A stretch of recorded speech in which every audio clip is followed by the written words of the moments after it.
Now it's time to review some of the headlines of today's newspapers from around the world. And that will be by Adesua Omorua. Dr. Omorua, over to you. Thank you very much, Dr. Abatsi. The only doctor on the set, actually. Yeah. Well, let's begin with the newspaper of records. And it's leading with this headline. Restrictions on crossover Vigils stay. Lagos Ogun insists. Oyo bows to pressure, relaxes regulations. Redeemed Church, MFM, Winners Chapel, others adjust programs. Also reporting by this morning, following court order, NICOM stops insurers recapitalization. Again, troops ISWAP in fierce gunfight in Borno, and FG targets 100 isolation centers, 400 PHCs as primary healthcare centers in new electrification drive. That's the front page of this morning. To the Punch, where it's reporting experts are warning about consequences of low testing. States abandoning enforcement. Late detection of COVID-19, low testing rate, increased risk of death, says virologist. Poor testing rate will affect contact tracing, says Academy of Science president. And low test, Kogi, 451, Zamfara, 1,211, Cross River, 2,166, Kebbi, 2,766, Jigawa, Anambra have 3,273 and 3,395 respectively. Kaduna aborts publicized sex party. Police apprehend organizers. Labour plans protest over minimum wage in Ekiti. Ohaneze fixes President General's election for January 10. External reserves rise end December at 35.35 billion naira. That's the front page of the Punch. Daily Sun leads with Saraki, breaks silence on briefs with Buhari, explains why Magu others weren't confirmed by Senate. He led. Ex-Governor Obi calls for competence and leadership recruitment. Other headlines on the front page of Daily Sun this morning. COVID-19, Lagos offers free tests for people with disabilities. 800,000 Nigerian children risk malnutrition in 2021, says UNICEF. Edo teachers issue 14-day strike notice over unfulfilled entitlements. And PFM backs Kuka on State of the Nation. We're still on that topic. Ogun, others ban crossover services in churches and mosques. News Direct says COVID-19 confusion as State Council crossover service imposed fine against defaulters. Nigerian News Direct. 2023 presidency, we have not endorsed any Yoruba aspirant. That's according to Afenifere. EFCC secures 865 convictions, received 10,152 petitions in 2020 alone. Alleged killings by customs, Ogun Assembly, 6 Abiodun, National Assembly's intervention. Many other headlines on the front page there. Cameroon community hails Dangote Cement for providing road infrastructure. Court admits documents in alleged forgery suits against Obaseki. Leadership says federal government reads riot act to violators of COVID-19 protocols. Security operatives to enforce 12 a.m. to 4 a.m. curfew. Churches insist on physical gathering. Oyo lifts curfew. OK's crossover night. We secured 865 convictions in 2020, says EFCC. New Telegraph is saying that 1,904 fleeing inmates still on the run 3 months after. Judicial panels received 2,570 petitions in 29 states. CSOs accuse security agencies of frustrating panels. Police officers, others get 1.5 million naira compensation.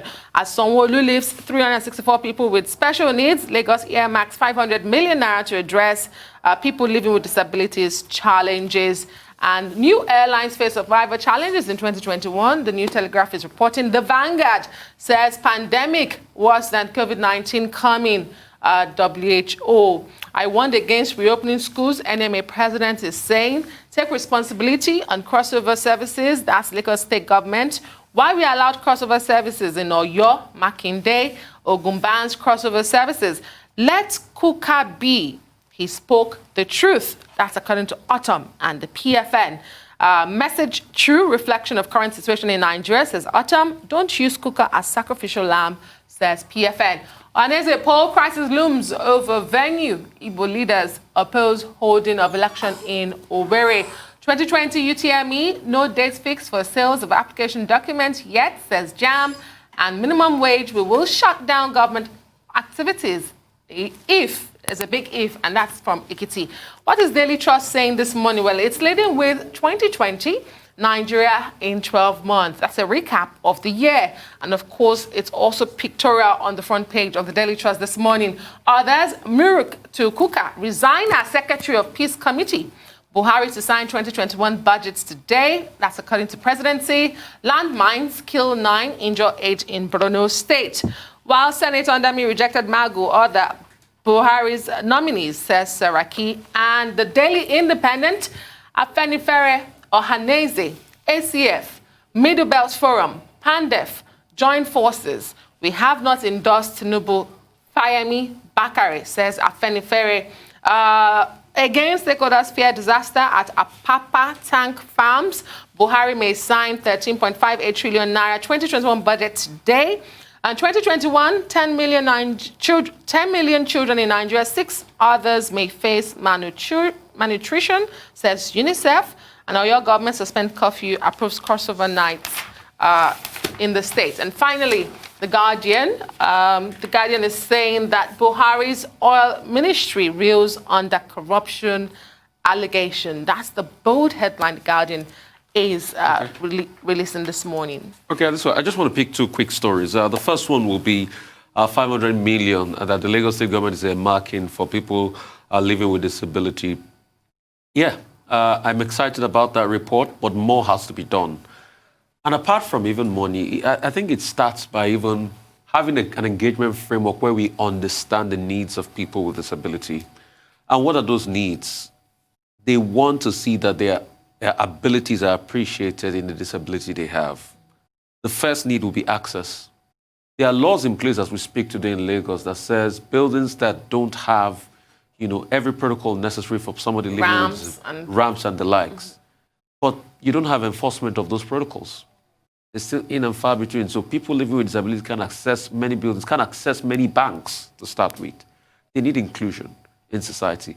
Also, in the workspace, they need to be incorporated in the work. Because somebody has a disability doesn't mean that he cannot work effectively in the workspace. But you see, I have seen people that have been laid up because of some level of their disability. I've seen an HR tell somebody that we've been managing you over the years because he has a disability with mobility. That's sad. That's very sad. An HR, human resource personnel, saying that to somebody. So all of that needs to be tackled head on. We need to give more opportunity for them, and we need to be more integration for them. And also, we need to extend special care at a time of a global pandemic like this, because we know definitely they'll be left behind. Without a pandemic, society leaves those living with disability behind. But in a pandemic, they'll be left behind even more. Well, how can we reach out to them even more and bring about that? My second story I'll quickly take will be this brouhaha about what Bishop Martin Kuka has said. Back and forth here and there. It's a very sad reminder of how polarized our country should be. In fact, we should all be crying at a point like this, that our country has gotten to the point where you make a criticism and all of a sudden you're termed as an enemy of states. That means what we're inviting invariably is that we're living in a country where people cannot speak. Let's not forget, for all of those going out at Bishop Kuka, this same Bishop Kuka endorsed President Buhari in 2015, saying he knew he was the man that could do the job. So somebody that endorsed somebody in 2015, when he sees the current happenings, so he shouldn't talk because he endorsed somebody, so we can't come out to comment on things on our nation. The next thing, you'll be skewed, your statement was misinterpreted, various groups across board will call you names. Is that the country we're building? I have never known a country that lived without very robust criticism mechanism. Not everybody that talks or criticizes wants to bring the government down. I keep repeating on the show, we all want our government to do well. But like Mike Twine says, we will support our country, but we can disagree with the government. And when we have those disagreements, it's not out of hatred. Nobody is a faith columnist or an enemy of states. Okay. Well, let's commend the Lagos State government on the concern, the interest that has been shown in persons living with disabilities, which is a major challenge, not just in Lagos State, but across Nigeria. Now, the Organization of Persons Living with Disabilities in Nigeria, over the years, they engage in advocacy for an enabling law to be in place.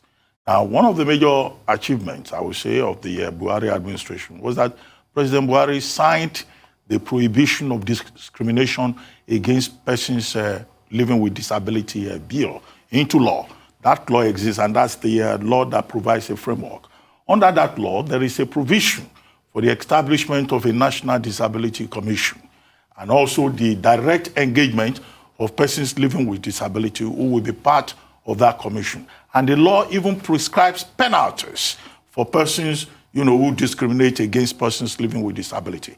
Because discrimination against persons, is frowned upon by the 1999 Constitution under Chapter 4, Fundamental Rights. In other words, for society to be more inclusive, you don't discriminate against persons just because they have a particular kind of physical condition. Now, what the problem is that at the federal level and at the state level, nobody has really shown much interest in persons living with disability. There are religious superstitions about them. There are cultural, superstitions about them.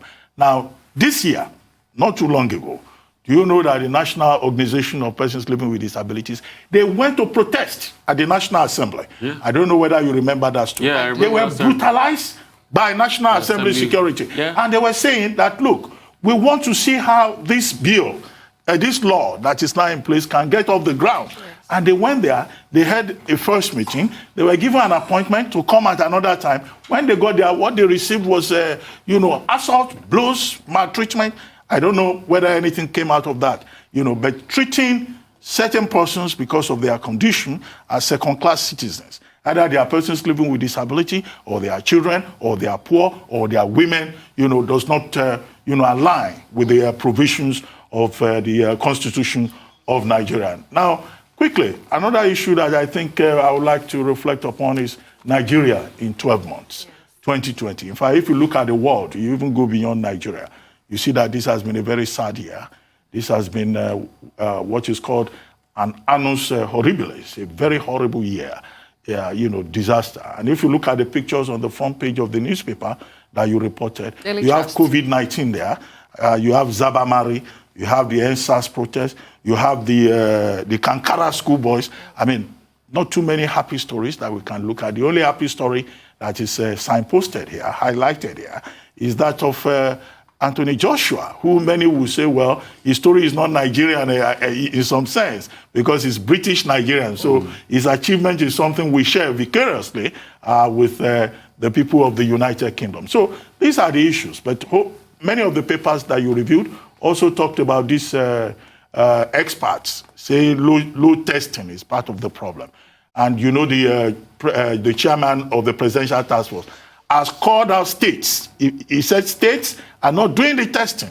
And in the Punch story, some of those states were identified, including Kogi, including Cross River, Zamfara, Anambra. These are states where not enough testing is being done. But on the other hand, there are states like Lagos, Kano, Delta, the FCG, Ogun, Oyo, where there is testing, going on. But even then, that is not enough. Because if we don't test enough, we won't know who is symptomatic, who is asymptomatic. Yeah.